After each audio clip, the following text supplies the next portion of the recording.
This summer, Bruce Willis is back in business. Thanks for saving me, tough guy. And business is booming. I was afraid you weren't going to drop by.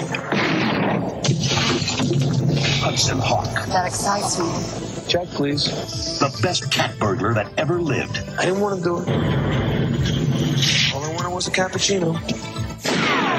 But he can't retire. Maybe nobody told you. I quit stealing. If he wants to keep on living. This is a brand new tuxedo! Watch your step. Hold your breath. Hang on for dear life. And catch the Hawk. Good plan, Junior. Bruce Willis, Danny Aiello, Andy McDowell, Hudson Hawk. Sounds like a party.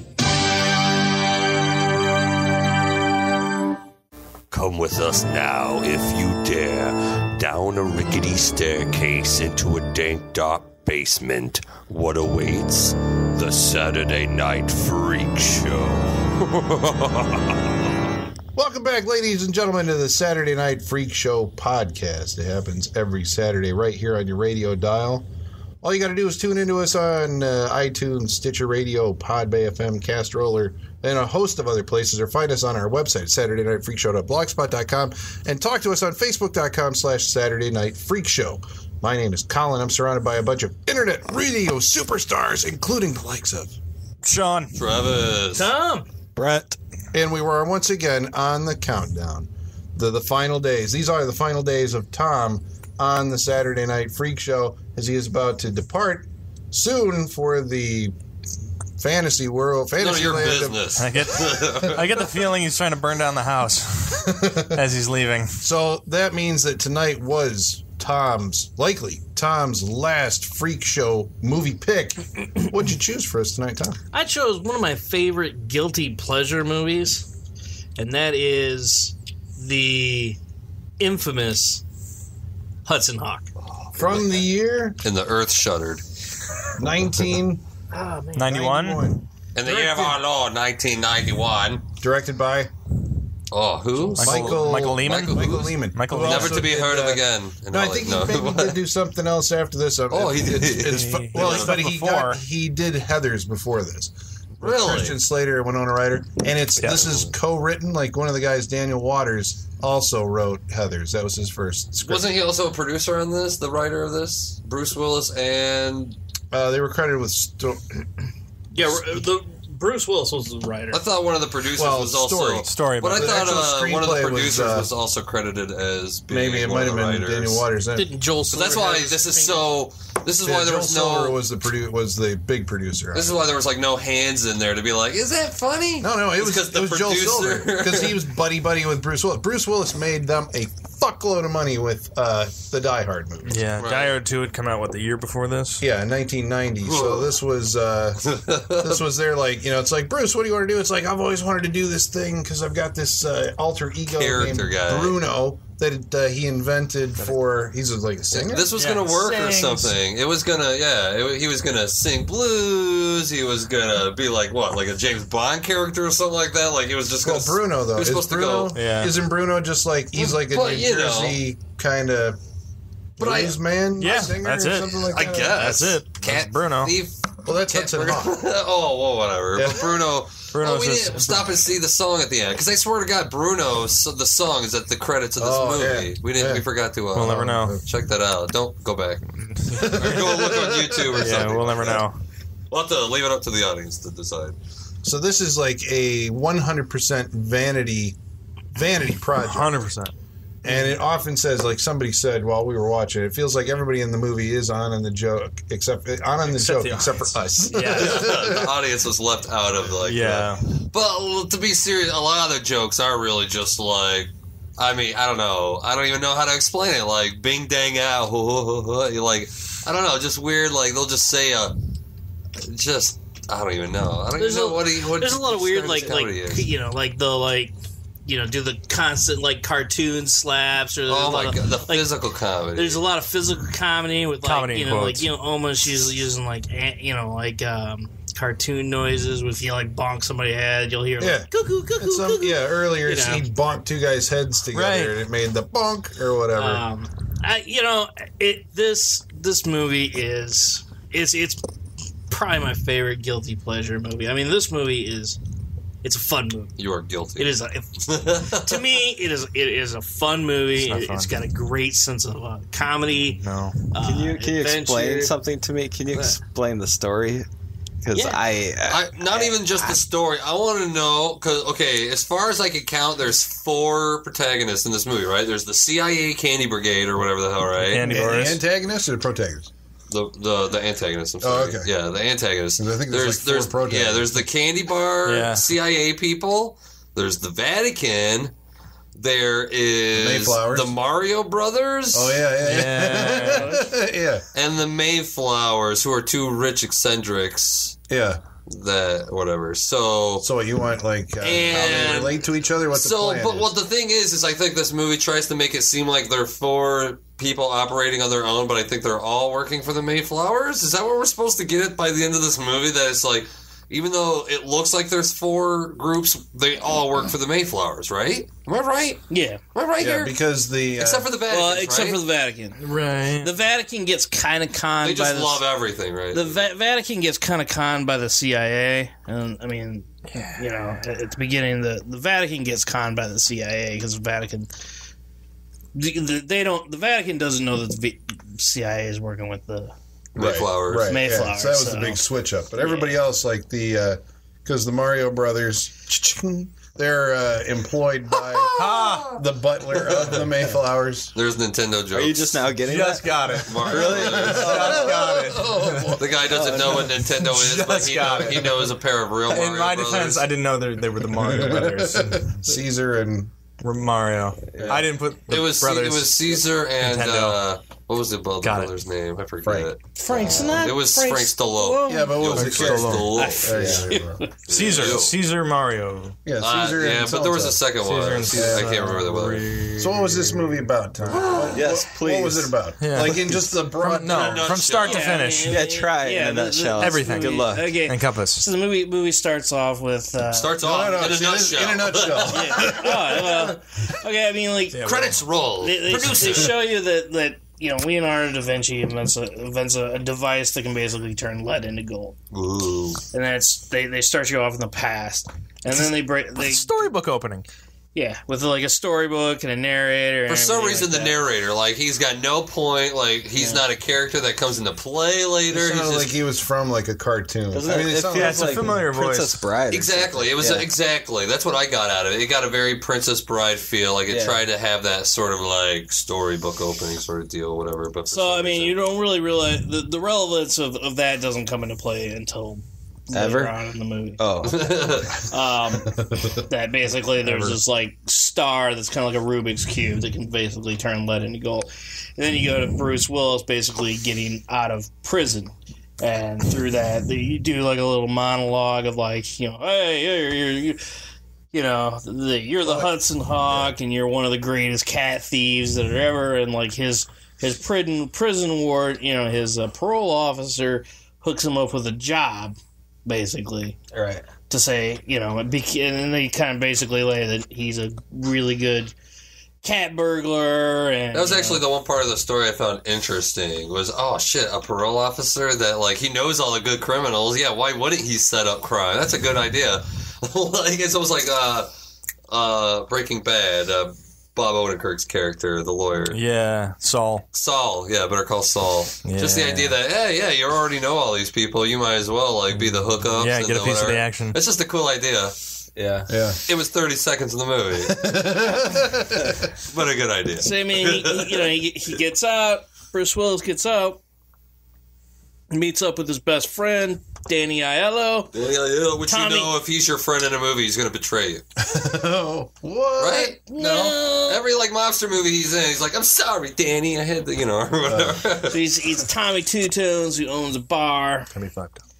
And Stallone eats in the bar. Frank Stallone, brother to Sylvester Stallone. So they talk about their... Speaks perfect English. Way better than Stallone. I don't know how they were raised by the same mother. He hasn't had a stroke, though. I mean, Stallone... He was a breech birth. For each birth, they used the clamps on him and like cut something in his head. You know this for a fact? Yeah. I thought he had a face stroke. No. A face stroke. For each birth. I thought. Jesus. I thought he did. No. That's why his whole side of his face droops. I saw But an some people entire just do news that. story on it. Brent, I love you. But it's still funny how Frank Stallone speaks better than his brother. Yeah, it's weird. funny. He's like Sylvester Stallone, normal version. Horse. And less muscular. Frank Stallone, star Better of, singing voice. Yeah, he's a singer, and he's been in a bunch of Phantom of the Opera, or no, he was in a version of Mask of the Red Death. Oh yeah, yeah, he was in a version of Mask of the Red Death. There was always like Frank Stallone, Don Swayze, Aaron Norris. You know, they're all like they're all in these movies together in the early '90s, directed by Don Swayze or Aaron Norris. I think Aaron Norris was always the director. The brothers. But I can see why they went totally cheap with the cast, because it's like it looked like they kind of spent money on this movie, which has to be bad for them. Like, it had to be bad for their It was catastrophic for TriStar. This was the last TriStar Pictures movie that was ever released. Before they joined Columbia, huh? So wow, dude. Brought them into the fold after this. Yeah. They're like, we need help, man. We lost TriStar. We need help. We don't know what's it's Corky. just like, and then like you go back and you see Danny Aiello and Bruce Willis. They, I always thought the most interesting fact is like they're when they're talking about how they're going to do the heist, they name off times.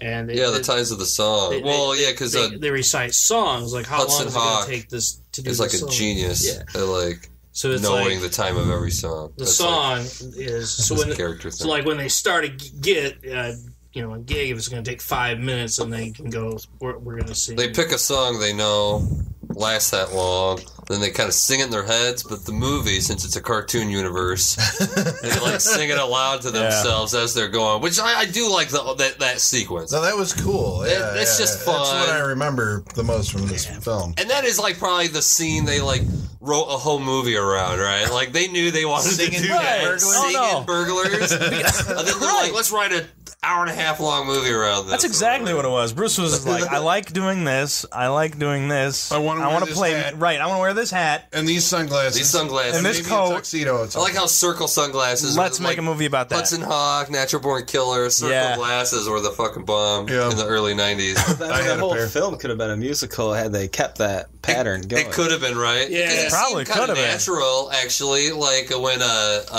Danny, what's his name? Aiello? When he's in the recording room, turning off the players to pause it, turn off the decks, power, then like turn it back on and play it. It did seem natural when he was sitting there singing it, because like a lot of times when you watch these, what do they call? What do these call these new type of musicals that just use? Do they call them jukebox musicals or something like that? All these new musicals that just use already produced songs. Music, yeah. Yeah, I think they call it jukebox music. I can't. If not, coin the term. Yeah, well, I know there's already a term for it. I just, whatever. But, yeah, I got that same feeling where it's like, oh my God, they could have, like, did it because it seemed natural. It seemed, And it was kind of cool that they're both not like real good singers. I mean, well, he's better than Bruce Willis. But Bruce Willis, if you remember, in the 1990s, had a recording career. He tried. What was his big song? Anybody? Respect Yourself? Yeah. Was it? I bet you it was. Holy shit, that was it. That was the song. I can't believe you guys know that shit. I never even heard it. No shit. I've never heard it either. I just know that's the song. Yeah, I remember that song. But if you were in a movie, they would give you a record contract. If you were in a William Shatner, if you made enough money, and you'd be like, I want to be a singer now. I thought he just played with Kevin Bacon. What's his name? The guy from Planet Hollywood. Was he? I'm sure. Well, I thought that's. Well, he also plays a mean harmonica. Yeah. Oh, yeah, he does play. He likes to play it at the rap parties for his movies. He just likes to try to be all bluesy and I don't know. Yeah, Bruno. He's just one of those guys. He's always wanted, like, he's been an actor, but he's always wanted to be some fucking blues artist or something like that. But the guy can't sing. He's got that like holding him aback. But like everybody around him, he's Bruce Willis, so no one's gonna tell him he can't sing because he's Bruce Willis. You know, he's diehard. He's like he's a superstar. So they're just like, yeah, Bruno, when are you gonna sing that? Can't wait. Yeah. Wrap up party. Check out the Return of Bruno is the name of the album you want to search. I think if you want to see him perform live, I want to say the DVD of The Story of Us has a like live concert of him at the wrap up. I could be wrong, but it could be the story of us starring Michelle Pfeiffer. You could find it on YouTube. Like there's a concert. Yeah, you can go for sure. You can definitely find him on YouTube doing a concert. I forgot we live in that world. Yeah. So these guys are hired to steal a Da Vinci. Yeah, a horse. A Da Vinci horse. The last gift given to the Duke of Milan. Yeah, the Duke of Milan. So they break into a museum and do with their whole little music, swinging on a star, which is probably the set piece of this movie. Probably, the best part of the whole movie. It is probably. It should be a short film.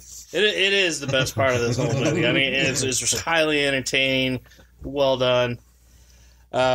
Just except for the skateboard thing, I didn't get that. I like this. Well, especially because Danny Aiello like sits on the skateboard. Yeah. Like I can see what Bruce Willis is doing, kind of surfing, because they're trying to not be seen by the guards in the next room. And be quiet. Stay low. We're gonna roll on these skateboards, and Danny Aiello, who's the farthest away in the hallway, of course, is just kind of sitting on his. I'm like, you can clearly like see this guy's head go by. Yeah, right. You're looking out the window, but that's neither here nor there. But yeah, they're also chatting while they're going. I mean, they're just the whole time. That's why it's like these guys are not good. I mean, this is why they're belting out the songs. Yeah, they're singing at the top of their lungs. It's like a children's world where you don't understand yet that if you don't like see it, it won't hear you. You know? Yeah. 2-year-olds don't know sound carries. Yeah, they don't. So are the writers of it.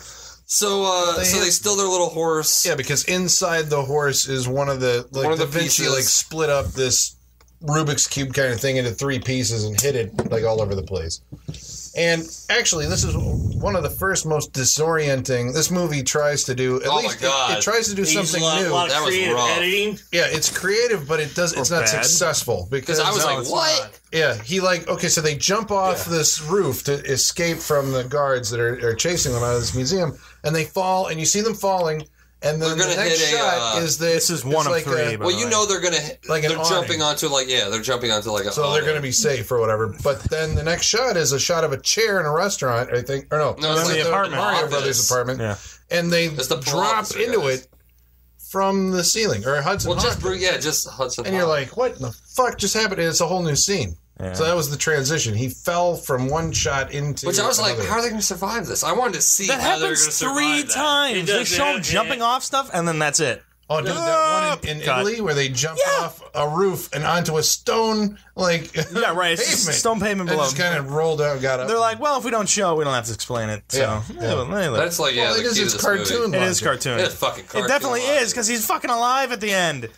Cartoon. Well, just the idea that there's the CIA group that all has candy bar names, and it's like Kit Kat, Butterfinger, Almond Joy. Okay, and he says, I did like that scene is where I completely lost any track of the film or the storyline. Because in the newspaper they find out that what they thought they'd stolen, the newspaper's reporting that it was just an attempted theft. Yes. And so he's going to go to the auction house just to see if they have the real thing? Yeah. He's like, I was with it to that. But then after that, when the auctioneer blows up, which was kind of cool. But excessive. And we find out these 2 bad guys. Oh, we meet the Mayflowers, Darwin and Minerva. Richard E. Grant and Sandra Bernhard. Sandra Bernhard is scary. One of the fucking scary. I'm sorry, most unattractive people that has ever been ever graced. Well, very normal looking for a lesbian. I'm sorry. Jeez. She's gonna Roseanne. No, but you know what? In this scene, I always liked her. We also introduced. I can't help it. She scared Colin. Yeah, she's a little rough, but I thought she was a very good eccentric rich lady. Yeah. She was very. I guess you're never gonna cast her as a hero. But look at the movie's over the top in itself. They probably cast her. They knew what they were getting when they cast her. Yeah, well, I think if they didn't tell her to be so over the top, she would have held back a little bit. But they told her to be over the top, and she fucking was. Oh, got it. Yeah, it was that scene where they were like, it was in a close-up, and then it was going towards her. And it was like, her face is making weird. Her mouth was just... You almost went into the gap in her teeth. I can't take it. I hope it stops. But I did like her in this movie. But this movie, during the auction scene, it introduces Oh, here we go. The lovely. I don't get it. I don't get it. I don't get it. Oh my god! Just watch Groundhog Day. No, I have nothing. The guy makes She's an ice not sculptor of an attractive, angel face. and that's more attractive than she is. No, she is absolutely. No, she has a mustache. She is not. What do they She has a mustache. What do they call the Jewish ladies that steal all the guys' hearts? They call them. It was in Seinfeld. Knepsches. Elaine was called one. A gypsy. No, gypsy. The Roma. But anyway, she's a hot Jewish lady. No. A mensch. No, that's the old. Yeah, she's a mensch, all right. I like she's her. a mensch. I like her. Like, you know, I've always liked her. I never got it. Sweet Hawaii. Never got it. You were a young kid. I've always. No, I don't think I would have. No. I've always been. Wait, hold on. Delusional? Okay, Probably. Wait, whoa. She has a very real woman sense Let about me her. ask you this, Sean, because you're saying you don't see it. So are you saying that Andie MacDowell is an unattractive woman? That's crazy. She is. Don't backtrack. No, she is. It's baseline. It's like there's no heartbeat. There's nothing She's there. a normal woman. Just nothing. Wait, are we talking? She could be a fixture in the corner of the room. It's just nothing. Physically, her. Will you go get the issue of Vanity Fair where she's fucking naked with her body painted as if she's wearing a suit? Oh. You tell me she's not. No. I love that fucking photo. Like, I want to get a counter of Vanity Fair. Oh my god, I think it was Vanity Every month Fair. is Andie MacDowell month. Painted. I just like any woman who's naked with a suit painted on, clothes painted on her. I also like everyone. I also like any woman that's naked. I just like paint. No, it's Well, about the painted do we have clothes. to state the obvious, boys? It's Come about on. the painted clothes. It's not about the nakedness. It's about having clothes painted on. It's a little about the Because nakedness. you're there, she but you're doesn't gone. actually have clothes Well, on. I think they airbrush nips out. I'm not sure. Anyway, she's a beautiful woman. No. Beautiful woman. I think Michael killed her career. Michael's what happened to her. Oh, I thought it was with John Travolta. when she starts talking like a dolphin in this movie.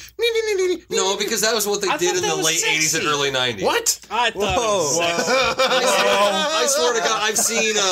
Everyone is backing away from their microphones. I swear, right I've seen Julia Roberts. I swear, I've seen Hannah. Not Hannah. I think you're missing it, Travis. Tom Daryl Hannah. said that he Daryl thought Hannah. that her talking in dolphin speak was sexy. Everybody's got their own thing. I got no Explain this. You got a Tom. splash poster on your wall at home? Some people probably Just asking.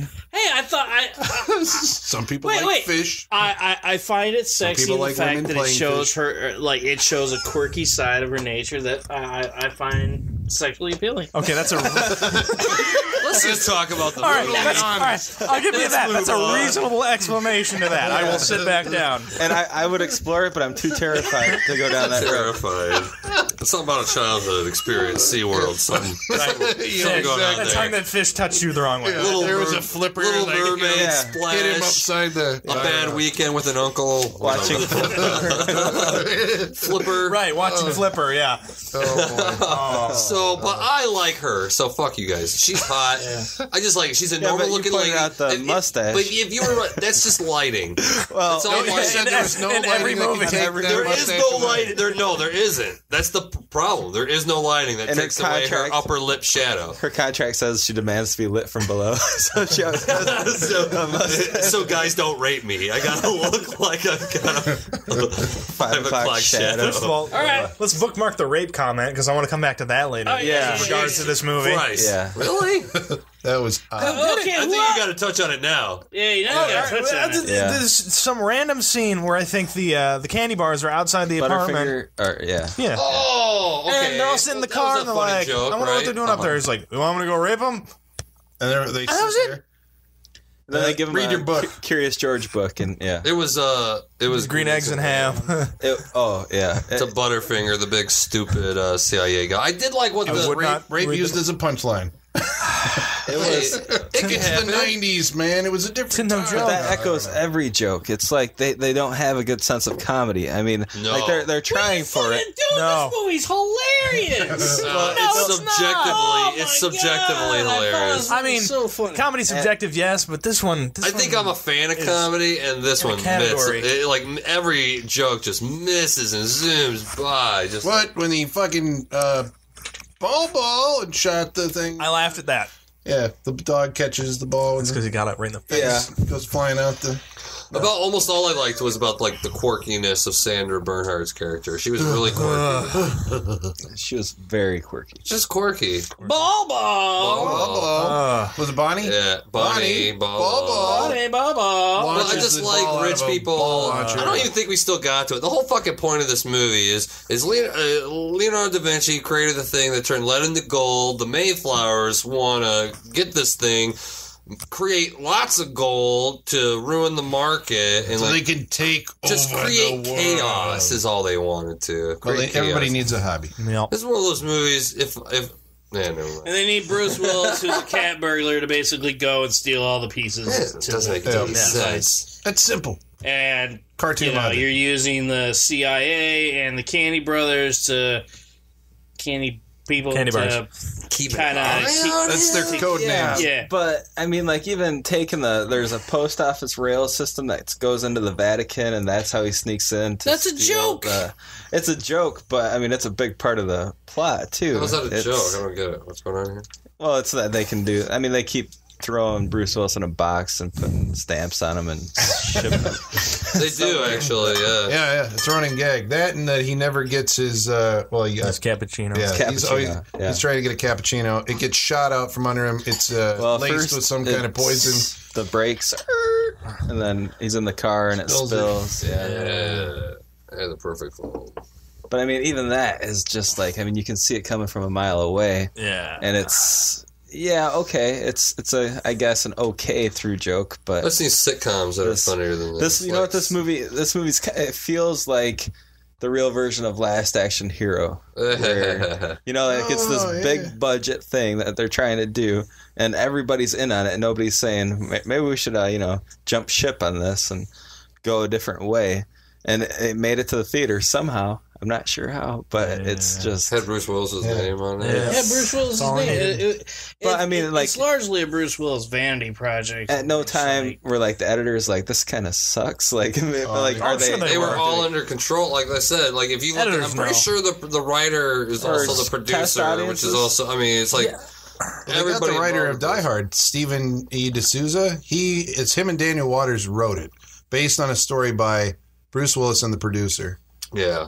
So I don't know, like if that just involved them, spitballing ideas in a room to these guys who eventually wrote it. They probably had all the jokes. D'Souza, I bet, was the writer, and then Waters, because Lehman had just done a movie with him, brought him in to do like the final polish on it, to bring it like in line with something that he could actually make. That's probably how it came about. Oh, to me, it seems like it just seems like.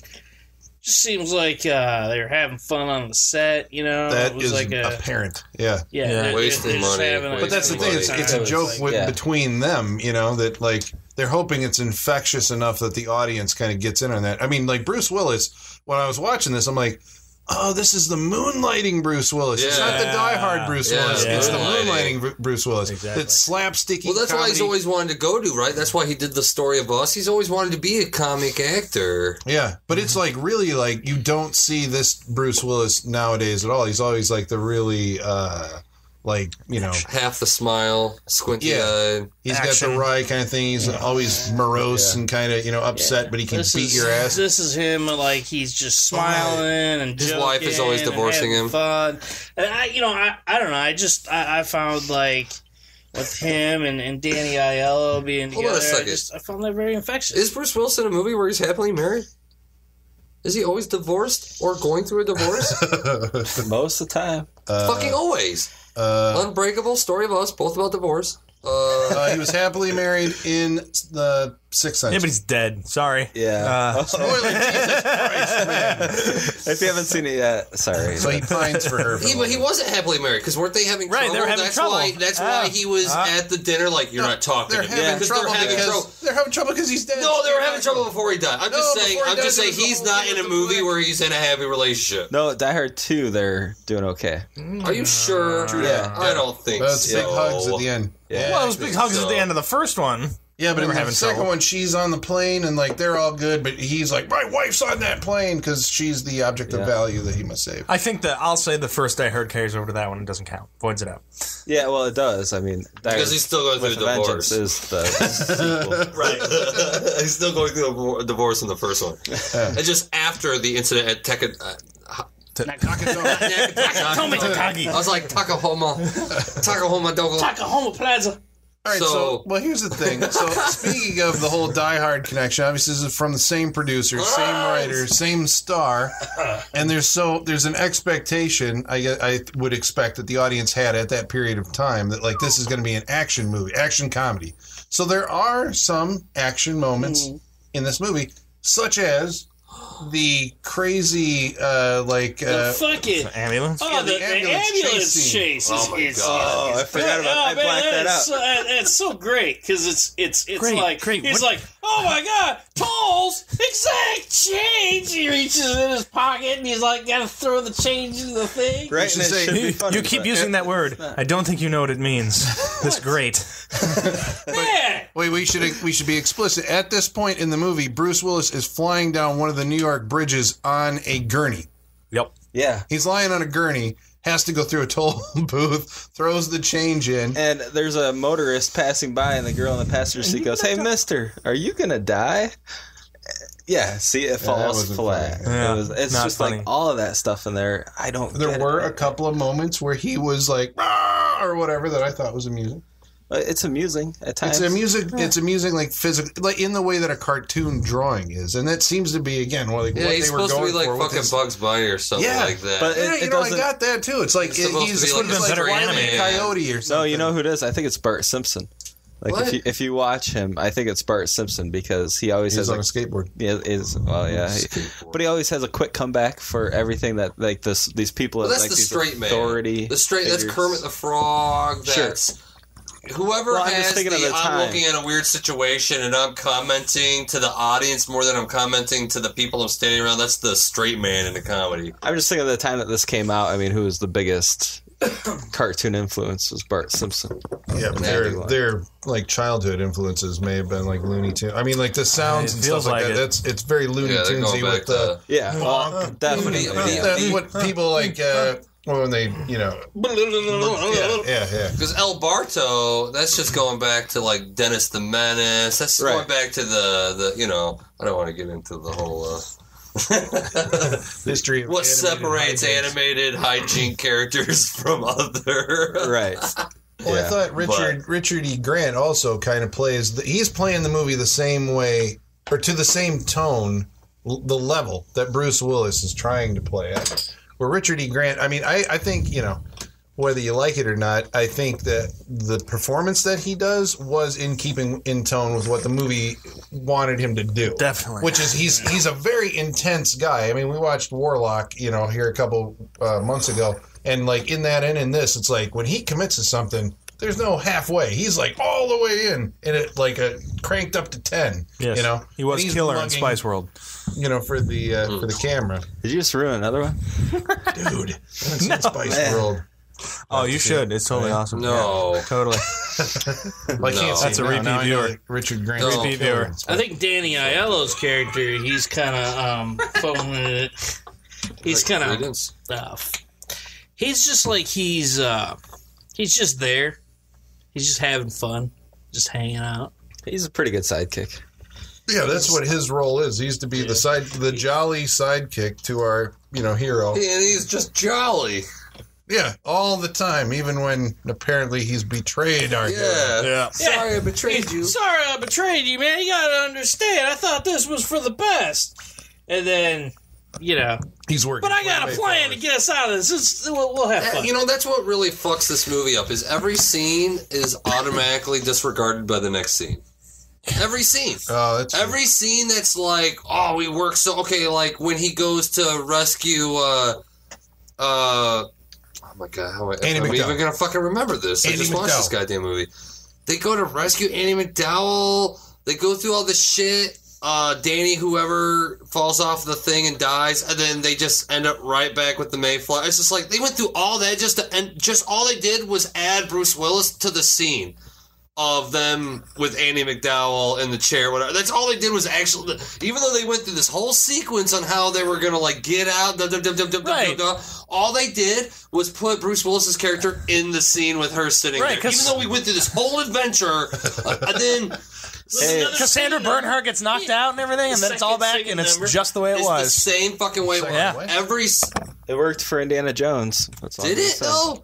I don't think Indiana Jones is like that, is it? It totally is. You take out Indy out of that movie, all that shit still happens. No, but I'm saying that it's like, okay, right now, me and you are in the same room, and for like, let's get out of here and like do a whole bunch of adventures and and then we just end up right back here, and it's like we got to think of another thing to do. It's just like, well, but why didn't you just go off with what you were already doing? And it says Travis is right, because they go. They rob the museum, steal the horse, and in the very next scene, they're oh, here's a paper that says you never stole the horse. Yeah, every scene. It's like, because you stole a fake. You stole a fake. But yet, the crystal was in the real horse. Right, So that's the one part that, like, how'd you steal a fake if it had the crystal? If it had the crystal, so that was the original. I thought she said it wasn't the original, because she said I knew that wasn't. I was paid to say it was. Oh, see, there you go. That was a fake when they're at the auction house. Oh, yeah. It was a fake. Because didn't they blow it up? Yeah. I don't know why they blew it up. To destroy the fact that it was a fake. Oh, yeah. Oh, my God, this movie fucking totally makes everything that happens. To destroy that it was a fake, then why not just say that it was stolen, and then they don't have to worry about that? Yeah, but then the CIA, Vatican, they're dealing with it. Can't have the bad I want to throw things at the wall. All right, so the CIA is led by James Coburn, star of Our Man Flint. Oh, I've got a great James Coburn impression. That's it. Awesome. Too bad that doesn't work in a podcast. Well, the first time that we met James Coburn, he had a different nose, a mustache, a beard, and he was bald. Apparently, so that's why Bruce Willis doesn't recognize his character in this. And now he commands a squad of codenamed experts, punks. They're the MTV agents. That's the fucking worst part of this whole goddamn movie is he is on that bridge and that highway doing that gurney thing, and he just so happens to slide up rolls up right to the CIA guy. It's like, this fucking movie's retarded. So there's Kit Kat, David Caruso, and what's his deal? He eats Kit Kats, he's dressed in red, and then eventually he doesn't speak. No, he doesn't speak, and he always disguises himself. It was just a joke so the woman could say, you should have seen what it was like when we were named after diseases. Do you know what it's like being named chlamydia for a year? The woman. Yeah. Don't you need almond joy? Fucking stupid. This fucking movie should be buried at sea. Should be forgotten in the annals of history. I wish that this was in the Library of Alexandria when the Christians and the Muslims fucking fucked that library over. God! No, did you just realize that until tonight? No, I saw this when I was like 15 or so, and I haven't seen it in about 10 to 15 years, and I know there's a reason why. I remember there's a reason. You're only 25 years old? No. I know. I'm not telling you. My age is a mystery. I'm wise. I am immortal. Yes. But it seems like we've only touched on the parts that I understand. And I do not understand this fucking movie. What are you talking about? There's like nothing to understand. They don't understand the movie. What do you not understand? The Mayflowers wanted... Mayflowers wanted flood the economy, fuck everything up, chaos. It's like the Mayflowers hired the CIA, who hired the Vatican, who basically from when he wakes up in Rome on.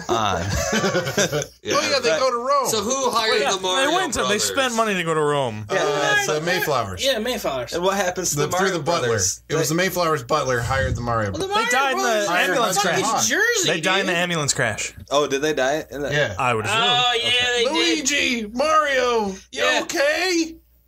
Yeah. Does it ring bells? He's going by on the gurney. Is that what he said? I heard the "Are you okay?" But did he say Luigi Mario before that? It was in Collisionville or something like that. It was on the sign.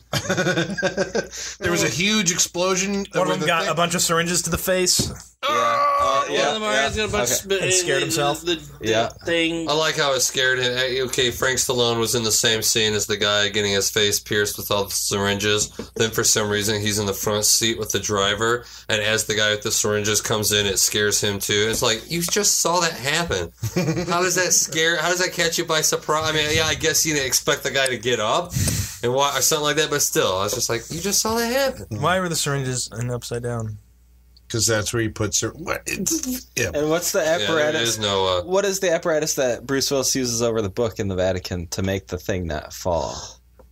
How does that work? I don't even know, because it doesn't even work. Because they show him set up that thing, because whatever, the book is there and some cage is supposed to fall down. There's lasers. There's lasers. So he puts up a mirror. So he puts up 2 mirrors. Then he like walks away, and then the security guy walks up. He like has a fishing line, pulls it off, and the things come down. Yeah, it's like, so wasn't the mirror supposed to stop? Well, yeah, but there was also like a pressurized sensor. The blue wire. Beware the blue wire. Blue wire that Kit-Kat knew about. Oh my God, it all makes sense.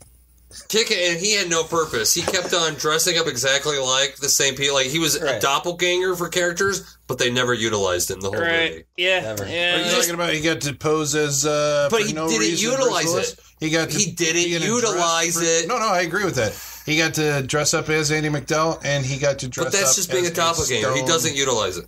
No, they didn't. That's true. They didn't utilize it. They utilized it for jokes that kind of felt funny. But they weren't even jokes. All it was I'm copying you. That was the joke. I'm copying you. That was the joke. That's a 4-year-old joke. Yeah, well, that's all those characters. All 4 of this the fucking movie. 4 or 5, whatever the candy bars had like no point to being in this movie. The whole point, yeah, they were watching Hudson Hawk and making like horrible jokes. Yeah, fall flat on their face. And were they in on it with Andy McDowell? I mean, were they in cahoots? No, she's separate. I don't even really know what the fuck. It's like the C.I.A. kind of sister with the Vatican. Yeah, so it turns out she's a nun, but she's in love with Bruce Willis. She's a nun, but she's a member. Like she's a nun, but then she's also kind of like a secret agent nun. Secret Asian nun. Secret Asian nun. Yeah, Tom, if something's gonna turn you on, it should be the nun. Nunsploitation right here. Oh yeah, that was because like you see her in the confession booth and you just see her face, so she just thinks she's confessing, but when she steps outside and she's in her full nun garb. She's a penguin. It's called a habit. And then when she's like, well, you got, and then the priest is like, well, you got a mission to go, tell Hudson Hawk, and then she puts on sunglasses and that just another thing fell flat. Like, I understood what they're doing. Like, oh, I get it. She's a secret agent nun. Yeah. But if you're already in the Vatican wearing your nunnery suit or whatever the fuck, what is the point of this fucking movie? They just don't think at all in this movie. Not for a second. It's like they came up with what was funny, like the night they were like stoned off their ass or something, and they never went through a second draft or whatever, or they never did not read it when they were high or something like that. They're just like, yeah, dude, not thinking about anything. Or when they're paralyzed on the couch, except for their heads, and they're just like, ah. Oh my god! Oh, that was terrible. No, what about That's horrible. They pick up Andy McDowell, and then their like arms are swinging. Right. I mean, just everything about this fucking movie is supposed to be a joke, but is not a joke. It's just like, there was the God phone. The God phone. Father, he's up to something, and then she's talking to a crucifix, and then it lights up. That was funny because, like, at that point, it's like, what the fuck? You Come were like, upstairs. That's in because at that point you don't know if that's in her head or like because in this movie you really don't know. Yeah, but it was stupid. And the Pope watching Mr. Ed dubbed in Italian. That was pretty good too. And Hudson Hawk is swinging on the antenna upstairs and interfering with his signal. Yeah. TV signal. You remember that, kids? We used to have TV signals that came over. No, whatever. Well, even if you have a new TV, you still gotta have a fucking rabbit ear. Yeah, but it doesn't go snowy. This is a relic of an ancient. Oh, that's right. It doesn't go snowy. It just stops and pixelates, which is much worse. Much worse. I liked it when it went snowy because at least like. Yeah, it's snow. You can actually get something. You can hear something. Yeah. Like you kind of had a picture. Kind of came in. Not anymore. Yeah. There it isn't. It's like All right, so at the end of this film, there's another heist or something. They have to sing another song. I may have been sleeping through this part. I'm not. It was when they were. No, that's when they were saving Annie McDowell. They were singing again while shooting these dumb rockets.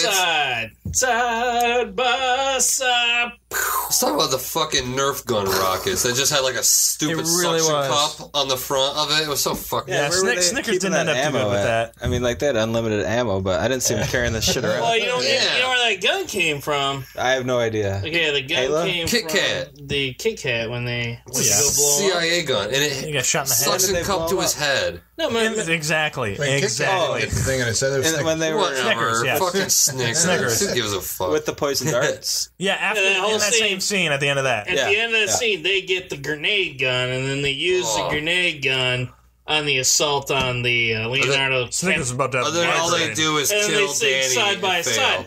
Which is, it's another singing number, but they don't really sing that much of that song. I think they could have done. I wanted to see more of that. Right. Well, they don't have the full accompaniment score with that either. Like the first one, it's like the score runs the whole way up, and they bring their bit in when the time is their cue. Yeah, but not so much with side by side. No, on the soundtrack, because I own the soundtrack album to this. I believe that 100%. And I mean, there is the singing on a star with Bruce and Danny Aiello and side by side with. And I think there's another song by Danny Aiello and Bruce Willis. So there's a couple songs sung just straight up by. Yeah, I think it's a relic of its time. I really do. I'll save that for my wrap up. But man. You let that go. Yeah, I really did.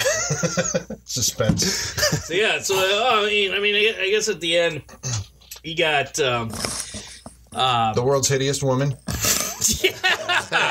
Or the loveliest lesbian. Actually, what happens to her is pretty awful. That's Portia de Rossi. Portia de Rossi is the world's loveliest lesbian. That's horrifying. She's still yes, lesbian. Okay, yep. Yeah, they take. Damn.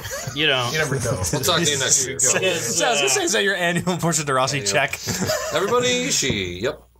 He takes the star. He takes the Rubik's Cube device, and he gives it to him. He's the one. What the fuck was up with that? It's like we spent all night trying to put this Rubik, or it's like it's a star piece or whatever that you put together, and they couldn't figure out how to put it together. Yeah, but Bruce Willis has the magic hands. He can get out of the finger. Plus, they don't realize that there was 3 parts, and he only put the other 2 parts. But wouldn't they give it to her because she's like because he's got the magic hands. Yeah, that's what doesn't make any fucking sense. They're like pointing a book at her, like, "What is the secret? What is?" They probably should have given it to her. This fucking movie sucks. Yeah. Doesn't know what it's doing at all. Every scene is pointless. Every scene is just a reason to make a worthless joke that falls flat on his face. I enjoyed some of them.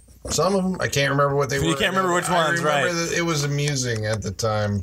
Well, I think I laughed once or twice. Sean said when we were watching it, like, what are we in the 18th act? Because, by the time you get to the climax, it's like you could have cut out like 12 scenes before we got to this point. That's very true. Because that was the scene where they had Annie McDowell, and they spent fucking 15 minutes singing, blowing up things, and then all they did was go right back to the same scene, but added Bruce Willis to it as part of the kidnapping team. It's like, that was fucking pointless. This fucking movie. Why was Sandra Bernhard wearing that gigantic, like, halo kind of thing around? It was a rich person's hat. Fashion. It was like part of the dress. She's eccentric. Eccentric rich person. This movie ends just like Danger Diabolic. Everybody gets covered in, all the bad guys get covered in gold. Liquid gold. Liquid gold, yeah. Solidifies it.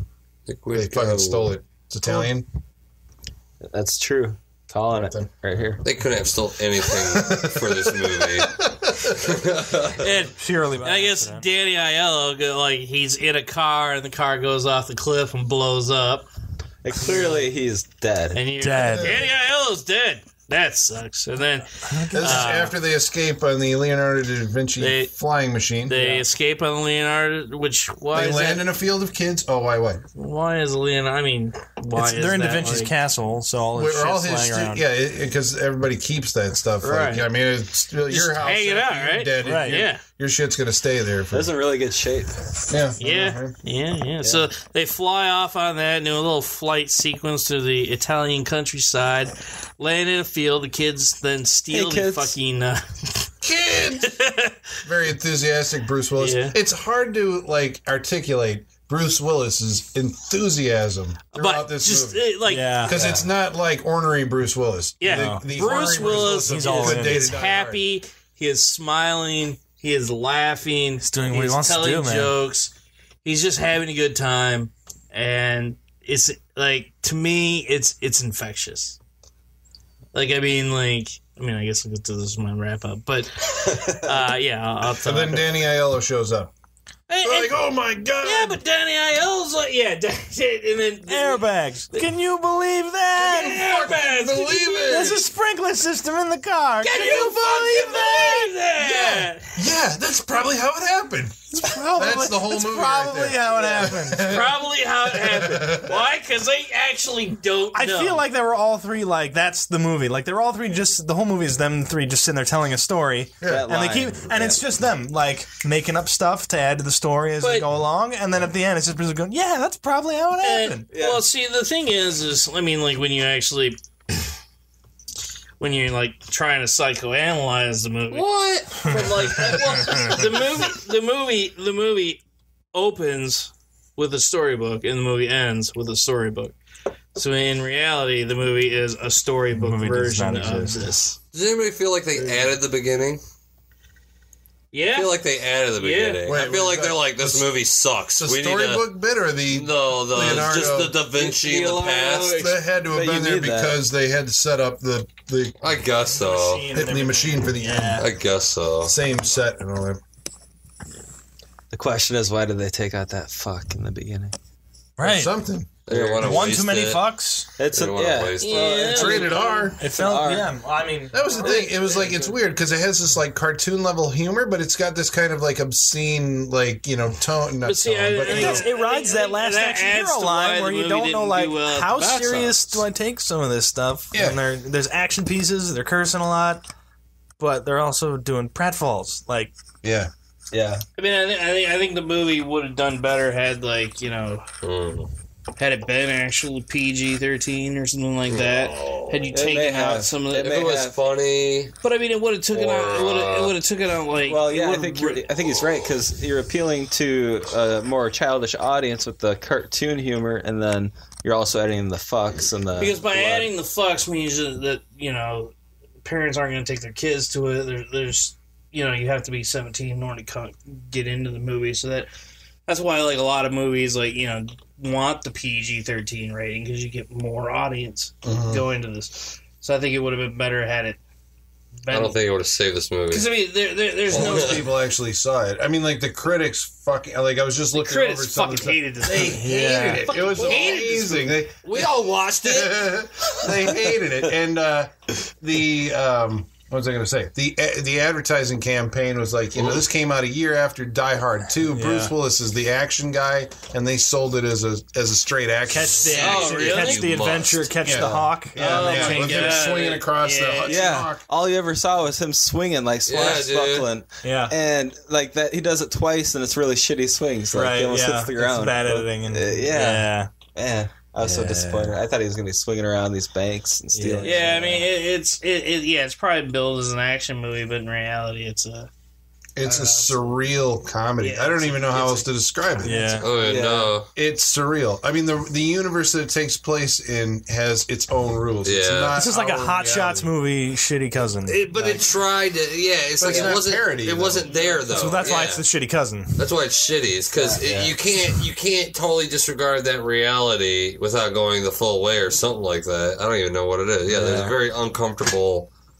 Fucking very blurred reality. I think there's some people who can do it and do it well. Yet I'm, not coming up with examples here, but I know I've seen it done well. But this was, well, let's wrap up now. I would say, what's his name? The English guy, who does quirky English guy. Roberto Bernini. No, Yeah, I know what you're talking isn't about. he Italian? Mr. Jones. No, he's Lockstock. Mr. Bean. Oh, Guy Ritchie? Yeah. Richie. Yeah. Guy fucking Richie. I wanted that to go on for another 5 minutes. But those are quirky. Those are the same. There's a non-reality, but there's a reality. Yeah. It's like the non-reality is in the way he's making the movie, not the movie itself. Yeah. But this is the non-reality is in the universe. It's not necessarily the filmmaker's non-reality of looking at the situation. Yeah. You know? So I think people do this sort of quirkiness successfully. It's just these guys didn't fucking know what the fuck they were doing. I think they were just having fun. That's not problem. worth like $500,000. How much this piece of shit cost? How much it cost? Oh, I'm sure it's millions. Budget. It had to be like 30 million. I know it had to be millions. Fucking waste. Fucking waste. You could feed children in Africa with that amount of money. Okay. Well, should we start wrapping? Wrapping it up. It's Brent. Yeah, it starts with me. Brent with the wrap up. Wrapping it up. Yeah, I mean, I really feel like this movie needed to pick a lane and stay there. Like choose your lane. Choose a lane, sir. It's $65 million budget. $65 million budget. Is that what it cost for Jurassic Park? No. Box office was $17 million. Like that's worldwide. No, that's probably the miss. Oh, sorry, bro. I'm even surprised. No, I'm guessing that's all. How did Joel Silver even survive this film? Well, I mean, he had another Lethal Weapon. Yeah, he made other movies. He had other avenues. He's like, no, I can fix it. Hold on. Well, actually, no. Wait, when you think about it, like his career even kind of went to shit in the '90s until The Matrix, right? Brought him back. Well, I don't know, whatever. He never became like the Bruckheimer. Kind of trumped him, I think. Did he do Last Action Hero? Was that a Joel Silver? I don't think so. Anyhow, yeah. No. I mean, when you're dealing with a film of this caliber, this big budget production, you really want somebody on set that knows what they're doing, and it doesn't feel like anybody really knows. I mean, you're giving all of this credit to Bruce Willis, he's a fine actor. Or was, but he can be. But you don't want to like give him total creative control. And I'm not saying that's what happened here, but it feels like that's what happened. Yeah, right. It feels like he's like, well, let's do this. Bugs Bunny, that's cool, right? $65 million for a Bugs Bunny cartoon. Yeah, and it didn't work. I mean, Bugs Bunny at least is funny. I would say I would pass it. I think you have to pass. That's it. All right. So I've seen this movie twice in my life. Once when I was younger, when it was new, and I watched it, and I remember like thinking at the time that it was quirky and funny, and I hadn't seen anything really like it before. And I didn't really care, that it was. I didn't think it was supposed to be an action movie. I just saw it for like what it was, or however the fuck I got to see it at the time. And it was like, it's just kind of cool. I don't know why everybody's like slagging all over it, So fast forward to today, I was kind of like, we got to see Hudson Hawk, and I'm watching it. I'm like, oh man, this movie really is like seriously broken on some level. I don't think that. I don't know if I hated it as much as like everybody else did. I mean, and again, that could be because I'm carrying some remnants of that original experience with me. But there is a lot of stuff that I do like in it. I like the tone of it. Maybe I like that it's kind of they're trying to do something that's different. They took a gamble. They try to create this surreal kind of comedy. I think sometimes it actually does work. Most of the time it doesn't work, but it's cool that they're actually trying to do something that wasn't like cookie cutter and, the same thing that, that you would, or whatever the expectation was. It's just they took a gamble, and I think they ended up on the wrong side of that. So I think in good conscience, you can't actually say like, dude, you got to go see Hudson Hawk. Although I think there is some good stuff in it. I think if you're a Bruce Willis fan or completionist, obviously you got to check it out. But and I think it's Richard E. Grant's performance in it is like better than the movie deserves, and probably Danny Aiello is just like a good solid performer. He didn't do anything to embarrass himself. I don't think. That's true. But it's got fucking Sandra Bernhard, man. And it's really hard to get past that because she is a fucking hideous human being. I'm sorry if you're listening to this, I mean. Sorry, Sandy. Sandy. You might be. Well, she did do a comedy special, Pregnant, with a see-through dress. She did. I remember that. So she is kind of hideous. I was like, I'm just saying in the face. Like, her body was like, she worked out or something. I mean, she was like from the neck down. But there was not a whole lot of cleavage, but like she was in fine physical form. And Andy McDowell was the complete opposite of that. Up, she was like, it was just like, Jesus fucking Christ, I don't know. It was a mask of awfulness. It's gonna now probably stay with me and haunt my dream. Haunt your dream. So it's gonna be a pass on Hudson Hawk. Yeah, this movie's gonna haunt my dreams. Oh, it's bad. There's a joke or two that, I laughed at, I'll admit. But it's giving Bruce Willis creative control and it going horribly wrong. I don't even like the way the people dressed in this movie. Like, I don't like this movie. Well, that's where I think the 90s come in. Oh, definitely. Like early big 90s. suits and just bad, not funny. It's just zany Bruce Willis is not. Wait, did you watch Moonlighting? He's a fucking kid. Of course he didn't watch Moonlighting. He probably wasn't even fucking born yet. I've probably seen an episode of Moonlighting. Reruns. Yeah, it's on. I've probably seen an episode of Moonlighting. Sean has to get a ride to the freak show on his bike. I got dropped off. But yeah, I can't recommend it. Even as a Bruce Willis completionist, I don't know if I could recommend it. Like it's just not a good movie. It tried at something, but it failed. I can't recommend it at all. Ugh. Bam. Done. Well, your anger for it seems to have subsided. It's Yeah. over. It's like, I'm so angry. Yeah. I've expressed so much energy throughout the podcast, I can't do it anymore. There was I get to the wrap, I'm just like, ugh. It's that kind of anger that makes you laugh. Just like, yeah, welcome to my world, motherfucker. Is this what you feel like on a weekly basis? This must suck. Yeah, I hate this movie. Yeah. I like fucking downright loathe this movie. I mean, I don't know. There's just not a funny bone in it. There's not like, and I would consider myself a comedy. Like, I don't know. I love comedies. I like all sorts of different types of comedies. I like. And it's like this movie, just fucking nothing. Just nothing. Like, I've seen sitcoms that are funnier than this. I've seen, like you said, everything from the costumes to I hate this movie. The movie just sucks. I don't like the storyline. I don't like, just don't like anything. Just nothing about this movie. To me, nothing redeeming about this movie. I don't like it. Period. Did we mention about how it should be like a fun yell at the screen type of film, but like we didn't even have that. It doesn't even muster that. No, because we got into a lull part of the way through where we were just dead silent watching it happen in front of us for a long time. But because you're like getting through a scene, they end the scene, they go like right back to the same scene. It's like, God damn it. Did these people already kidnap these people? Like, let's go. Let's have a different thing happen. Or like, let's move it. So yeah, I wouldn't recommend this forever. I would never. I've never even talked about this movie to anybody.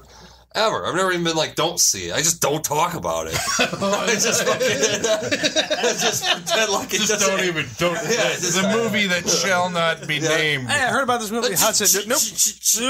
Don't speak. Don't. Well, I'm just talking about. Don't speak. Don't speak. Don't speak. Don't speak. No.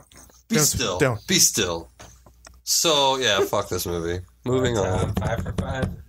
No, fuck he loves this movie. I fucking love this movie. I really do. This is like, I mean, like, it's my favorite guilty pleasure movie. I really, okay. I mean, like, I acknowledge, yeah, it's probably like, it's universally considered a bad movie. Is it a bad movie? Yeah, it's kind of a fucking bad movie. It is garnered a bad movie. It has lots of holes, but the thing is like Bruce Willis just, I don't know, he's like a fucking cat burglar and a thief and just his jokes and his comedy, he's having fun. And to me, it's infectious. It's a movie that I watch and makes me fucking smile. It makes me just happy. Like I watch this movie and I feel happy inside. And to the rest of you motherfuckers, you know, welcome to my fucking world. You know, I sat there over fucking Bullets Over Broadway going like, this ain't funny. It's not funny at all. This is where Tom just chews us all out and leaves. You know, like, you know, throws the microphone. Can you go down the list? Fuck you. Yeah, just tear us all apart. All right, man. All right, yeah. So Bullets Over Broadway was fucking funny. So like, I didn't find that funny. I didn't fucking find that funny. I find this funny. You know, so there. Fine. You know? All right, Travis is done. You and your goddamn fucking rabbits, man. This would be Sean he's pointing at. Sean, rabbits. you and your fucking rabbits. That's your Manos. Yeah, it is my man. I'm telling you. Yeah, we all acknowledge that movie was bad. Yeah, that movie was bad. We did acknowledge that movie was get bad. him. Get Sean. Oh, yeah. What is this? This fucking douchebag in Bruges. Did we watch In Bruges? I don't think so. Not here, no. It does suck. It's in Bruges, and it's In Bruges awesome. is awesome. Goddamn, In like, Bruges crazy. is awesome. That is a great Travis movie. is crazy. That is a great movie. Corky Hitman. That is a great movie. Yeah. Fucking duck soup, motherfuckers. Yeah. Bring duck soup to the podcast. See how that fucking goes over. I don't know. And the freak show is never the same. We fracture here. Let's just do our wrap up or not. Oh. No, this is good. We're getting roasted by Tom. do Colin. Do Colin. All right, here. Colin? All right, what'd you have to watch? Oh, dude, Yeah, go for it. Come on. This is going to be on the podcast? It's got to be his good This is book. horrifying. 25 minutes. Yeah, see? We got lots of We've cut other podcasts in an hour. No fucking reason this shouldn't be a goddamn same. Go, Tom. Go. We're talking about things that aren't relevant. All right, get me. Don't relate to anything. Oh, what that musical. Repo. Repo the Genetic Opera. That's all I got to say. Repo the Genetic Opera. Still one of our top-rated episodes on iTunes. whatever. Rebuttal. Bye, fucking What do they know? What do they know? And Brett, thank you for all the middling, fucking terrible 90s music. Woo. Now, I recommend Hudson Hawk. Do we tell him when we switch off his mic? We edit all that other shit It's before infectious. the I recommend. I like it. Time I hit stop half hour ago. Yeah, I know you did. No, I like it. I recognize it's a bad movie, but to me, it makes me happy and smile. And you know what? I know, to me, it's a freak show movie. It's a fucking shitty movie that I like. And you know what? I'm fucking gonna throw it out there and be like, yeah. All right, well. I mean, unlike Sharknado. No, he's not that. Oh, there's more. Sorry. Unlike Sharknado, where it was a shitty movie and that I hadn't seen, that is still a shitty movie. This one, I actually like. Cool. We can't ask for more than that. Right. Okay, so that's Hudson Hawk on Saturday Night Freak Show. Next week, it's going to be my pick. Oh, God. And here it comes. The summer of Swayze continues with Roadhouse. Yes. So far, we're just watching every bad movie this summer. That's all we're going to do is, you guys want to spend every Saturday watching the shittiest movies Have ever you made? seen Roadhouse? No. Well, how do you know it's bad? Because it's Patrick Swayze in Roadhouse. Find out. I don't need to see it. That's why it's awesome. God. Find out next week on the Saturday We're Night watching Freak Meteor Show. Man for my pick. We're going to watch shitty movies. We're watching Meteor Man. Uh-oh. No, I would never do it to myself. Yeah. So that's next week on the Saturday Night Freak Show. You can find us right here. Don't remember to find us on Facebook at SaturdayNightFreakshow.com. And that's it. We're out. Holy shit.